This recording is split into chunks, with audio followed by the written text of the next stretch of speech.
Sure. Wow, that was incredible. Thank you so much, Shane. And I'd just like to extend a huge thank you to all of our speakers. Next up, we've got a little bit of discussion time to talk through things that have been discussed in our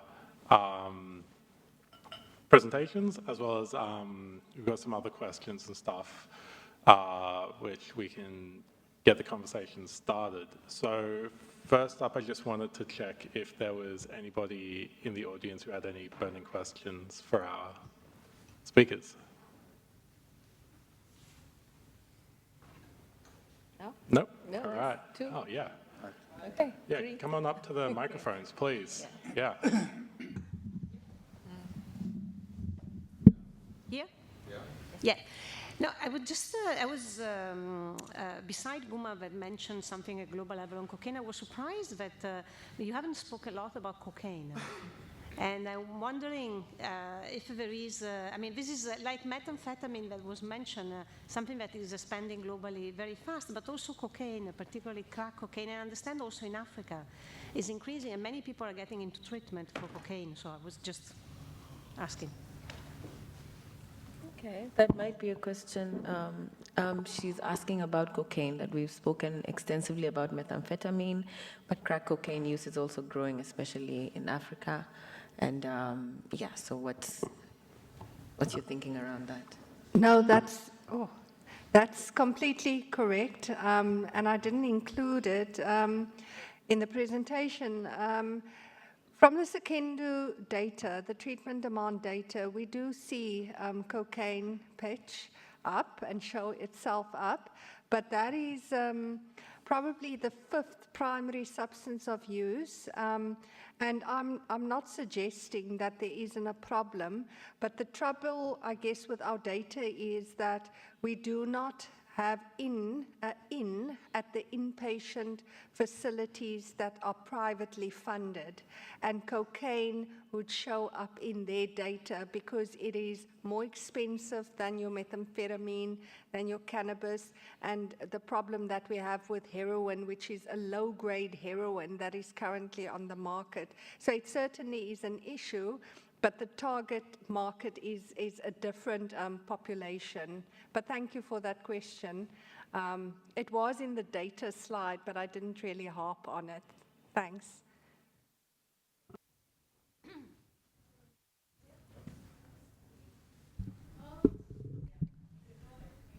I can go ahead. All right, this question to Liam. I am Fazli from Ministry of Health Malaysia. You presented about the use of lisdexamfetamine. So I would like to ask, how is that more effective or more beneficial compared to using maintenance therapy based on methylphenidate or methylphenidate sustained release? Secondly, sorry, Liam. Secondly, we don't have too many options in Malaysia off-labelly, so we have gone back to the use of naltrexone, and we recently presented positive preliminary finding in Prague last week for the World Psychiatric Conference. And what is your opinion on that? And number 3, you didn't mention anything about topiramate as an off-label medication for the maintenance therapy. What's your opinion on that too? Thank you. Thank you for your questions. I guess to answer the first one, we don't have any strong reason why we think that lisdexamfetamine would be better than methylphenidate. We still don't have any. We still don't have anything that has shown efficacy yet in the scientific studies. There have been studies of methylphenidate in the past which have been inconclusive at best. So we are looking for other options, and the current option that we're looking at is lisdexamfetamine.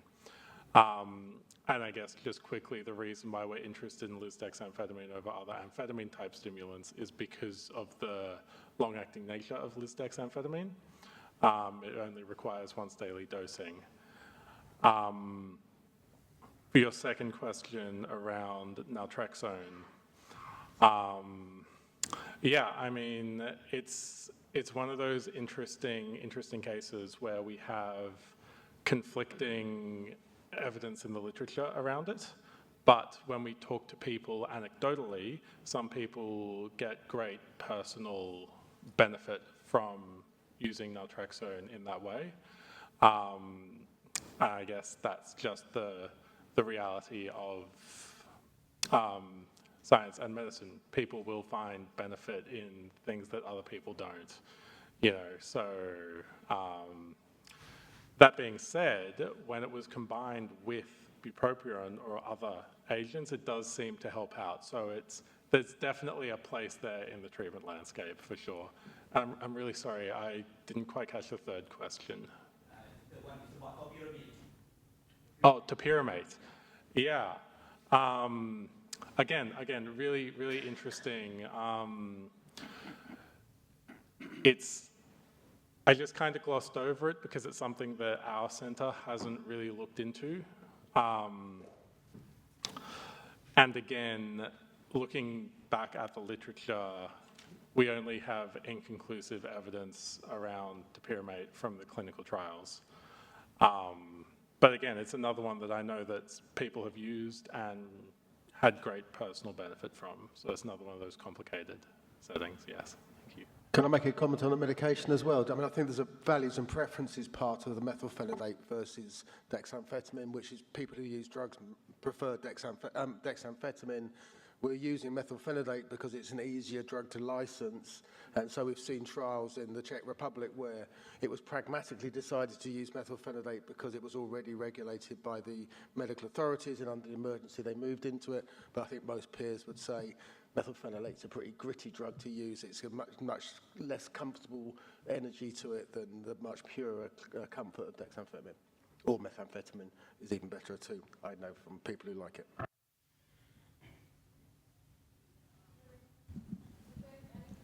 Oh no, I have 4, so she can go. Okay, my first one is a request. Can we give Shanae another round of applause, please?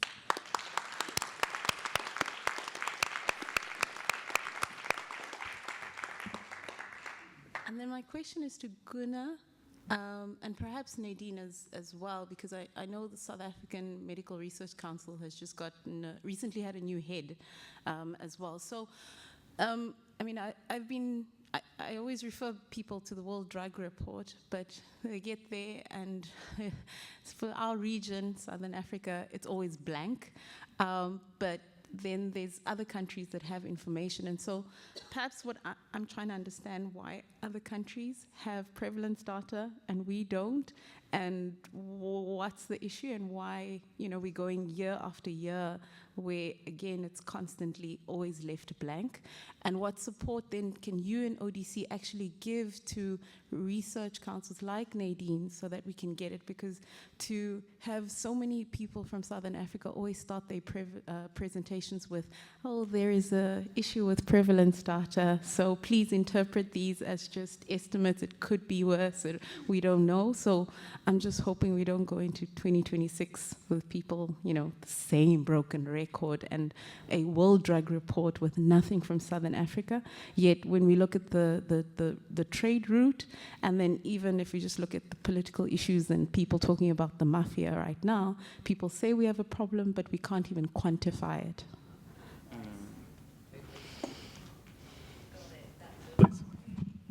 Thank you for that question. I think the way that World Drug Report is prepared, actually we have the chief here from that section, but let me answer first. Actually, there is something called annual reporting questionnaire that's being sent to the member countries. And based on the data that is given by the government and bodies like SAMRC or reliable sources, which are evidence-based, are only published in that World Drug Report. That's one. And last 2-3 years, if you see, there is also, you have to check the website, not only the reports, there is also Excel sheets that you can search and find out prevalence data and the drug use data there. This is there.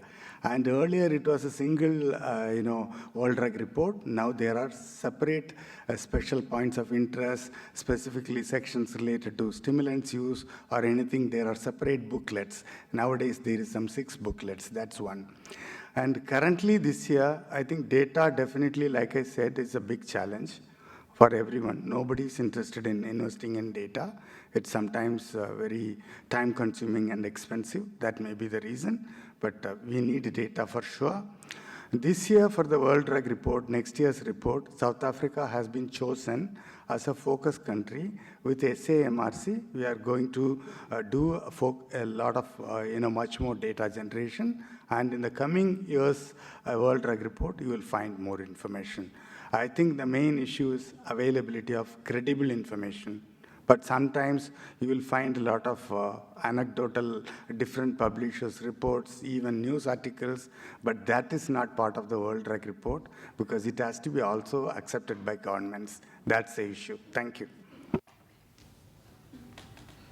For question. Yeah, perhaps I can also weigh in, and yes, it does reduce me to tears because I've been in the field a very long time, and I've been standing on my head and whistling the national anthem every single year around, trying to get the national prevalence survey. But like Gunnar says, it's incredibly expensive, and the best that we can do is deal with what we have. So in terms of the gaps you see, it's not entirely true in that we do report into the annual reports questionnaire for the UNODC, and this SAMRC is tasked to contribute to that through the Department of Social Development. That is the focal point for South Africa. And we sit on them and we push them and we try and get the data out. And there are certainly modules that we feed into. It may not be on par with countries such as England, etc., but at least something is trickling in. And in addition to that, we are also intentional about strengthening the SADC region as well, so other countries in Africa to also feed into the system via the African Union and also into the UNODC. So there's movements, albeit small, there are baby steps, yeah.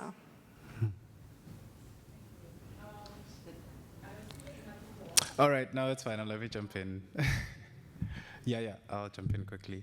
Hi, everyone. Thank you so much for a very stimulating panel. I've been waiting for this session, so yeah. I am Sivim Chindi from Outworld Being, right here in South Africa. And my question, I think I'll start with Matt, if I may.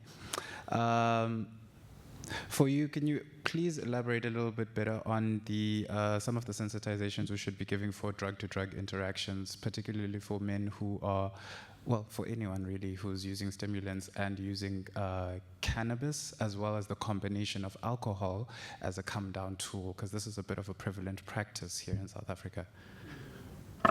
Yeah, so I think one of the things you have to be careful about when you're using cocaine and alcohol, particularly, is the issues of cocoethylene, which, while making the stimulant effects last longer, also then increase the hepatic damage, the damage to the liver. So I think, caution, that's caution.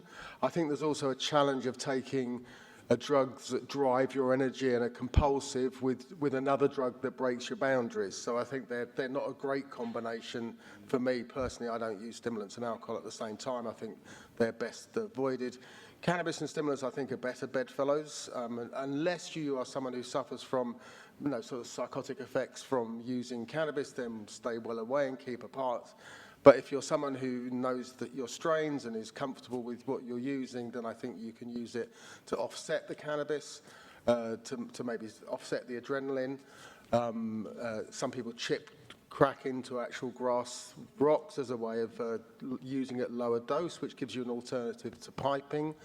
So I think mixing up and then using it to come down and being clear that you're coming down, because it creates a different rhythm after you've been using stimulants.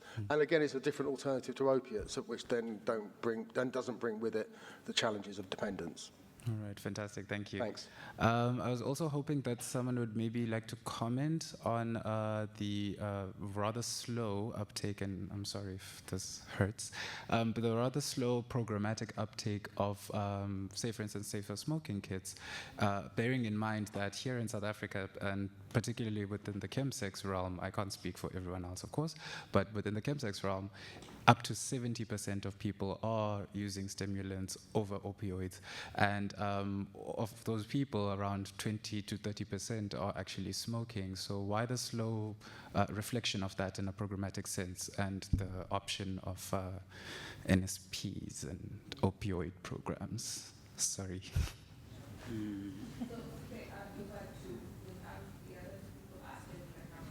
Sure. But you can answer now. There is no easy answer, but let me try. Basically, when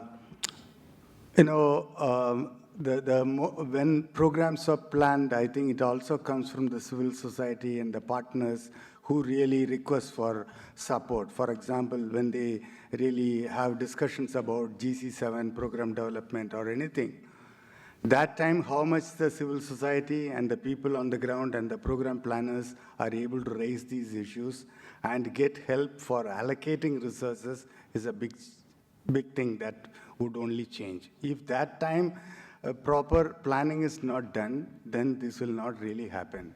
But please understand, we are talking in a country where the coverage of OAT services is only up to 7% for people who inject drugs. So that is itself a long gap. And mostly the programs of harm reduction is also in South Africa, funded by Global Fund, CDC, and private players, right?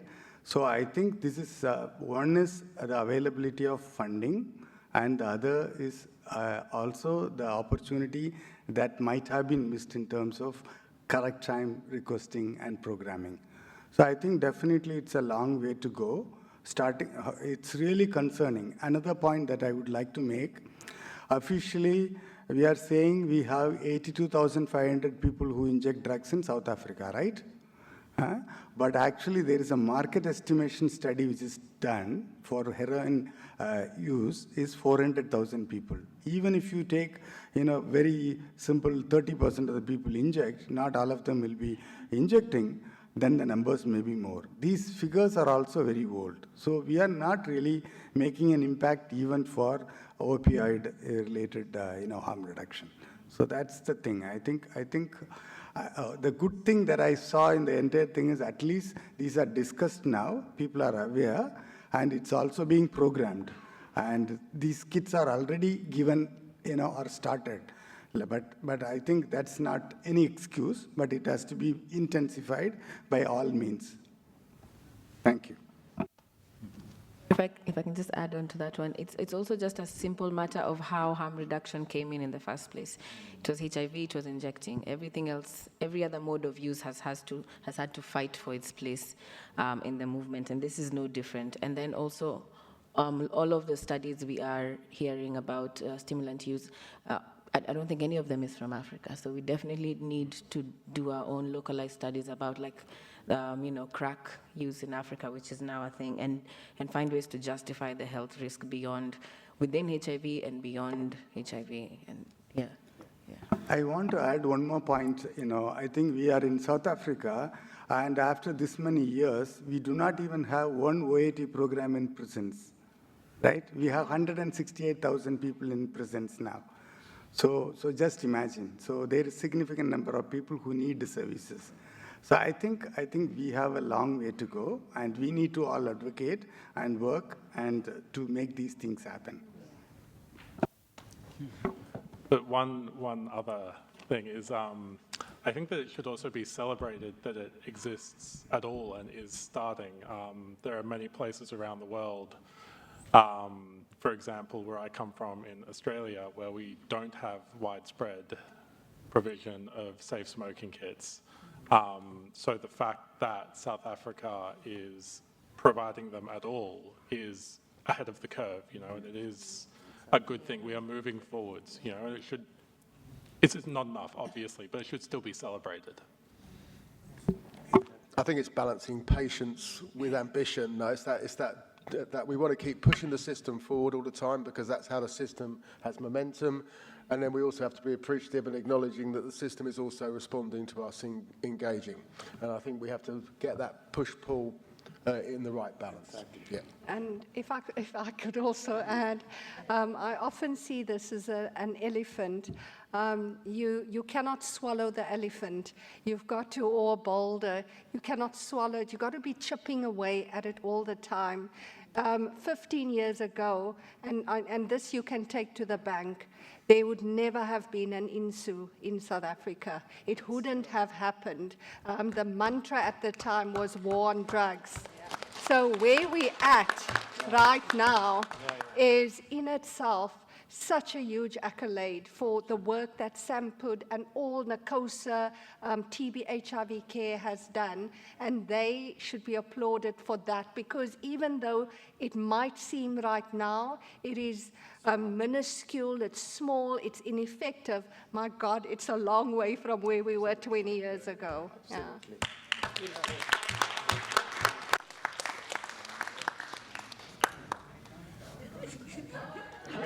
I can't stop from continuing what Nadine said. This is one country with very favorable policies for harm reduction in the National Drug Master Plan, in all the policies. But what is important is more implementation. It's on its way. I feel like I'm going to weigh in on this one now as well, like you lot are. It's illegal to hand out pipes in England. We've got provision. But it's illegal for us to actually distribute them at the moment. But I did have a comment. It was to say thank you so much for your work in this space. We have in England, I'm speaking for England now, we have, and drugs, as we all know, have trends. We have a huge new trend of injecting cocaine, especially in the north of England. And for what that does, it pushes people out of the services that are available. So there's very little on offer, as we've established in this meeting. So it's so good to see the space. It's so good to see people like Matt coming up with pipes, because we use it as an engagement tool. Once we can engage them on any level, even if it's methadone, we can engage them, and then we can look at housing, we can look at wounds, we can look at all the BBBs and other things, but we've got nothing to offer stimulant users.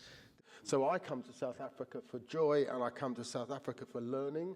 Now, I'm going to visit COSUP next week because the UK has forgotten how to deliver low-threshold services, and I'm coming back to South Africa to learn how to do it, and I'm going to take that learning back to the UK, so I'm very appreciative of what you're doing here. You're really holding up a burning torch for where harm reduction should be. I think the unique history of South Africa in terms of your liberation journey also makes you embrace harm reduction and the liberation in harm reduction in a way that few other countries do. Wow. Thank you so much for all the great presentations and great questions from the audience here. My name is Nitaya Panupak. I'm from Bangkok, Thailand, Institute of HIV Research and Innovation. My question is to Matt, because I'm not a believer in just doing randomized control trials and waiting for like 14 years on average, to get it into implementation. So when you mention about why don't we just implement and not just implement, because people are implementing something on the ground already, and then just do research as part of that implementation. What actually do you have in mind? Like what's the picture of like doing that and gaining important science or stories to change the guidelines, to have the endorsement in the guidelines?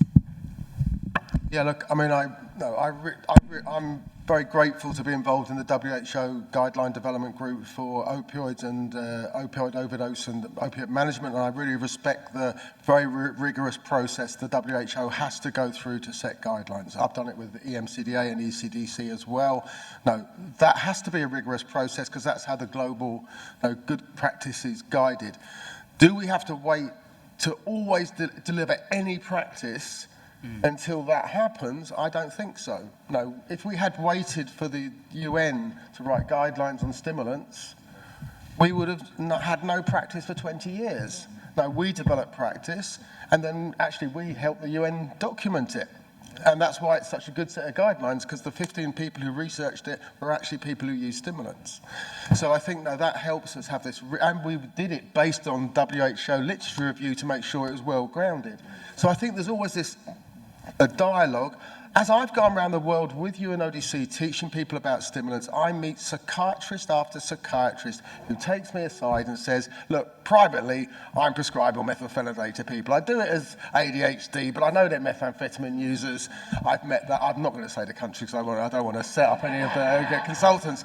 And then we have lots of drug users going into going into clinics and declaring themselves as having ADHD, which many of them do anyway, so they meet the criteria, and then they get medicated, but that's also helping with their stimulant use. And then other people are buying it off the internet or getting it off through diverted routes and are managing it. There's a huge body of people using stimulants out there.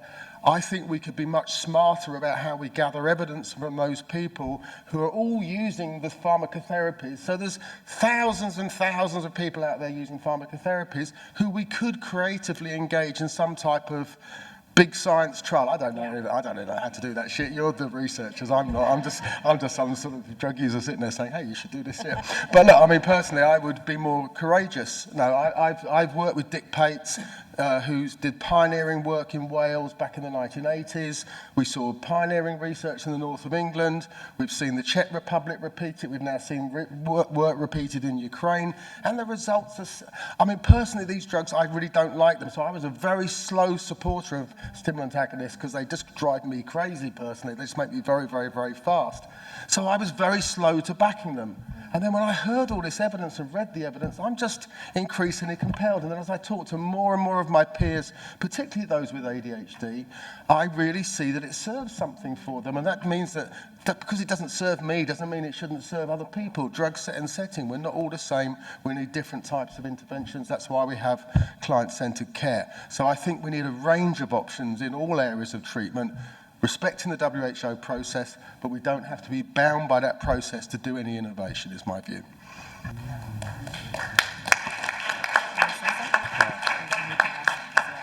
I just want to add to that as well. This is, it's a serious problem, and it's not a problem that has to exist. There is a chronic underfunding, not only in AOD treatment trials, but specifically for stimulant use disorders. You know, we talk about the great success of long-acting depot buprenorphine. That success was driven, at least in great part, by a pharmaceutical company investment.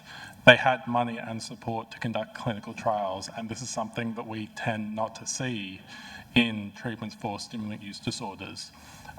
So it doesn't have to be this bad. There has to be ways that we can push this forwards, if not through pharmaceutical companies and support that way, then through governments and international agencies setting agendas and setting priorities and being able to push for the support and the funding that we need to conduct trials quickly and at a high quality so that we can get treatments out to people who need them.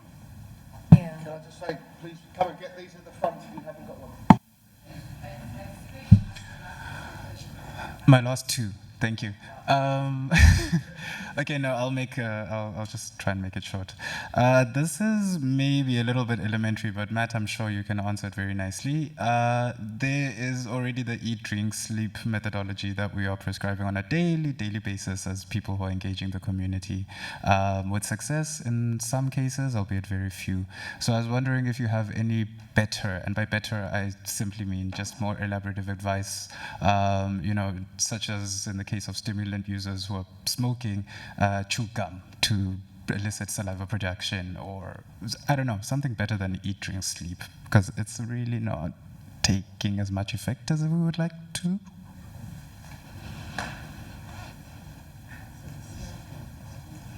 Could you repeat that, please?